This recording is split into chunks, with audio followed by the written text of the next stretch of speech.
Okay, so our next speaker probably doesn't need an introduction, but I'll give you one little piece of an introduction, which is we did a survey that I think a lot of people here took.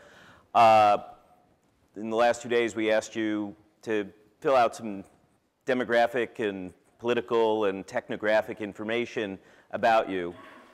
And we'll be sharing some more of the details from that with Socrata's help as part of the final plenary.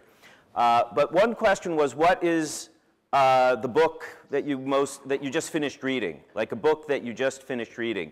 And I think we got about 150 responses, and the answers are all over the map. And I noticed only one book that really had a cluster of people, I think close to 10 out of the 150, all said that the book that they had just finished reading was Here Comes Everybody by Clay Shirky.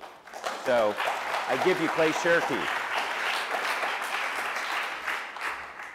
Thanks very much, Mika. Very good. So I want to tell you 3 stories about groups that I think point to the title of the talk, which is Rethinking Representation. I'll start with a story from last year, from the beginning of last year in Bangalore, India. Back in 2009, in January of 2009, a Hindu fundamentalist group named Sri Ram Sini went around attacking women in bars in Bangalore, dragging them into the street, slapping them, kicking them. And of course, as is by now usual, the whole thing was documented on camera phones, photos and videos taken, and then uploaded to Flickr and YouTube and so forth. And Sri Ram Sini then said, we attacked those women because they were not living up to our vision of Hindu womanhood. They were not being sufficiently chaste, and they were not being sufficiently private. And the next attack is Valentine's Day. If you're a woman in Bangalore and we catch you out of doors with a male who you are not related to by blood, we will attack you again. So this leaves the women in Bangalore with a significant problem. Do they stay home, not wanting to be attacked, but then capitulating to Sri Ram Sini's demands? Or do they go out hoping that there will be safety in numbers, but not knowing what calculations other women are making facing the same question? Right? This is a classic collective action problem. This is the tragedy of the commons. There was, however, in January of 2009, a third option, which is to get out of the individual decision-making around collective action problems by turning it into a group decision. So a woman named Nisha Susan launched my favorite Facebook group of all time, the Association of Loose, Forward, and Pub-Going Women. And this group got thousands of people to join it in the first few days. And then they announced that their first campaign was going to be the Pink Chadi campaign. Chadi is a word for underwear, and they would make fun of the members of Sri Ram Sini for wearing khaki shorts that they said looked like diapers. So the Pink Chadi campaign involved taking pink underwear and mailing it to Pramod Mutali, who was the leader of Sri Ram Sini, often with messages for Mr. Mutali written on the underwear. And this, of course, generated an enormous amount of press in India, and in fact, some of it global. And as a result, the Indian government stepped in and prevented Sini from launching any attacks, both last Valentine's Day and this Valentine's Day. Right? So by giving the women a way to associate around this collective action problem, Nisha Susan and this Facebook group changed the dynamics. Right? Now, we might like government to respond to the needs of individuals. That would be a nice thing to have happen. It is, however, very rarely the case that that actually does happen. Government is usually the skilled wielding of blunt instruments. And so governments tend to respond not to individuals, but to organized groups.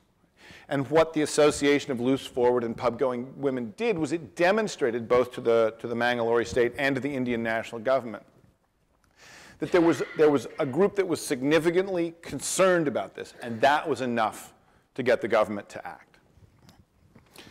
So, second story, not about politics, but I think quite relevant for reasons that will become fairly obvious.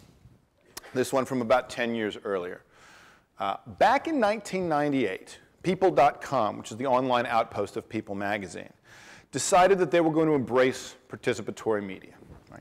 Now, People magazine has, as part of its annual job, is to deliver to Americans news about who the 50 most beautiful people are in that year, sorted in rank order. And what they decided to do with people.com was to say, well, we already have the list. We know who's going to be on the list, but we have not yet sorted it. So we, at uppercase P people, are going to turn to you, the lowercase p people, to help us sort the list. And it is you who will decide if Leonardo DiCaprio is more beautiful than Kate Winslet, or vice versa, or what have you. Right? And then, as a kind of a way to let people blow off steam, and also maybe to gin up some extra page views, people also decided to have a write-in vote.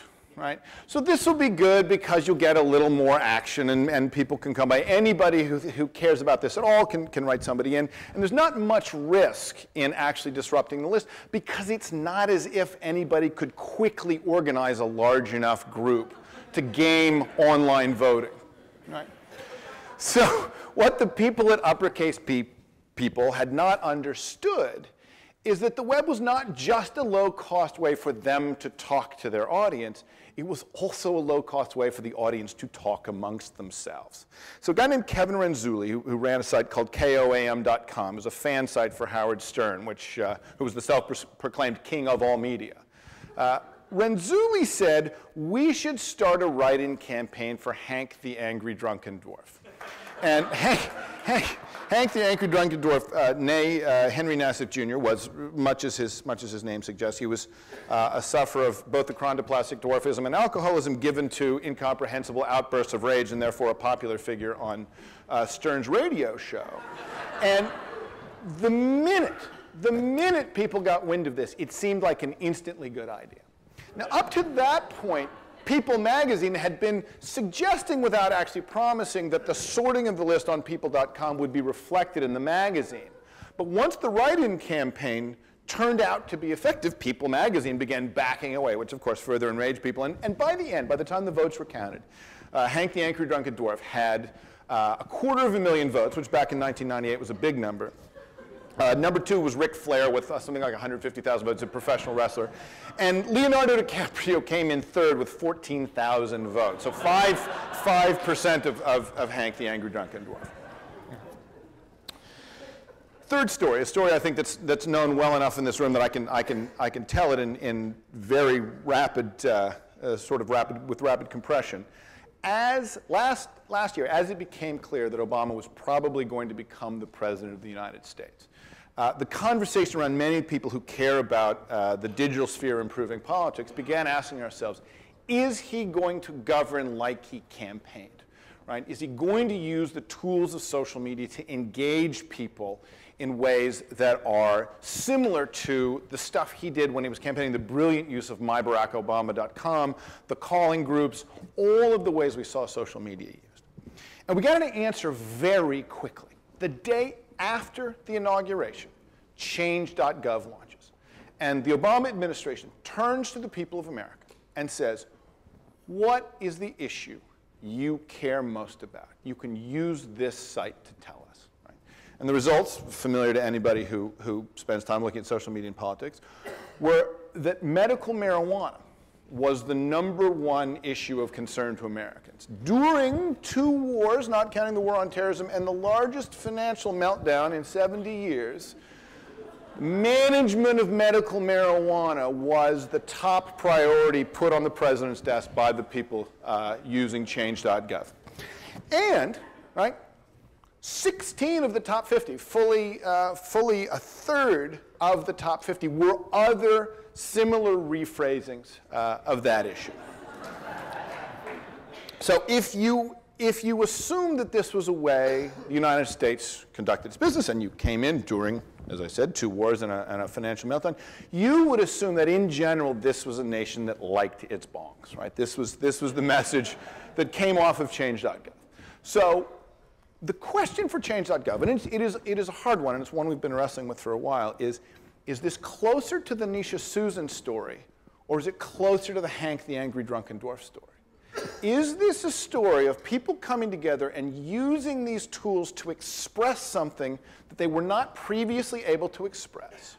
Or is this system gaming in which a relatively focused but small group is able to hijack a larger process to their own ends? And the answer to that question, obviously, is why pick, right? It's both, right? The Change.gov story is a story of a group that cared about but was locked out of national debate on an important issue. And it is also the story of a group of people who, by working the system in the way they did, managed to shut out a number of other issues as a side effect of surfacing their own issue. Right? And this is the great tension in digital representation, right? In using these tools to bring people into the political sphere. So back before the digital era, back before we had a large public online, back before we had widespread email, trying to convince a representative to vote a certain way involved finding a piece of paper and an envelope and looking up an address and putting a stamp on something.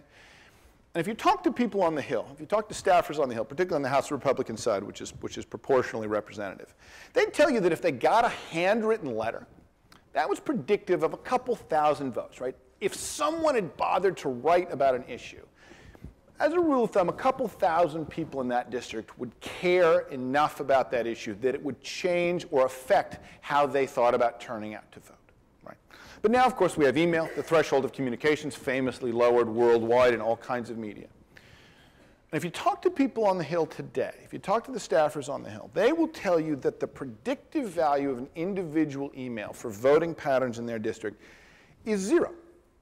It's nil. It's not just a small number. It's been decoupled, in part because it's become so easy to send the messages, and in part because so many of the messages come from people outside the constituent's district, but faking the zip code or what have you, that there's almost no way to rescue signal from that noise right now.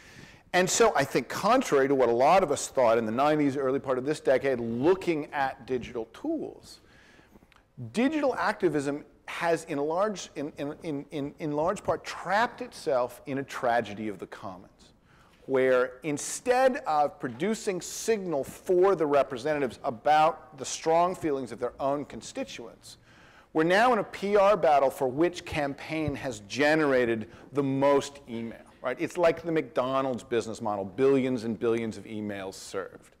And it is in the dueling press release arena, not the political arena, where that communication is actually ramifying. Right?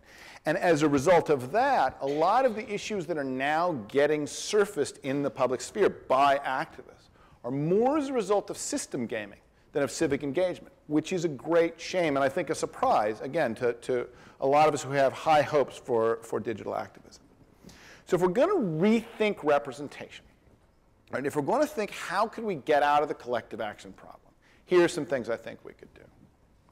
First, counterintuitively, raise the cost of communicating. Right? If Nisha Susan had only started a Facebook group, it would have been funny. But the fact that those women were willing to buy or sacrifice underwear and find Mutali's address and mail a package signified a higher than average commitment to this particular cause. Right? When the cost of communicating falls too low, the signal falls with it. Second, design for groups, not just aggregates. Right? One way to raise the cost of communicating, right, is to get people who come together around a particular issue to do something other than fill in their name, a zip code, and click. Right?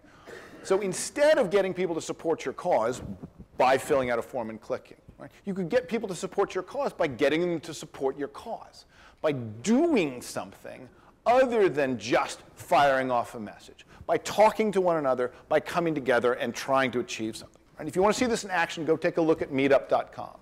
Meetup will take 50 ping pong players in a city who all say they want to be part of a Meetup ping pong group.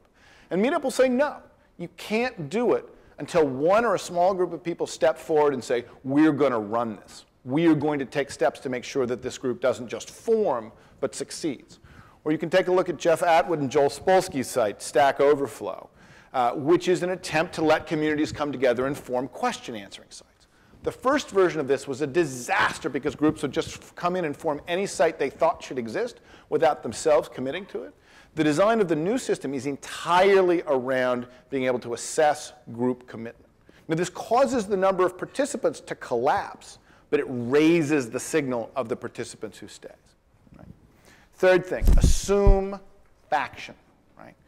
This goes back to the design of the current Constitution. James Madison, writing the Federalist Papers, right? writing the documents that essentially outlined the design of the Constitution, said, we're never going to overcome faction. And so the job of the government is to give each faction a place to have their say.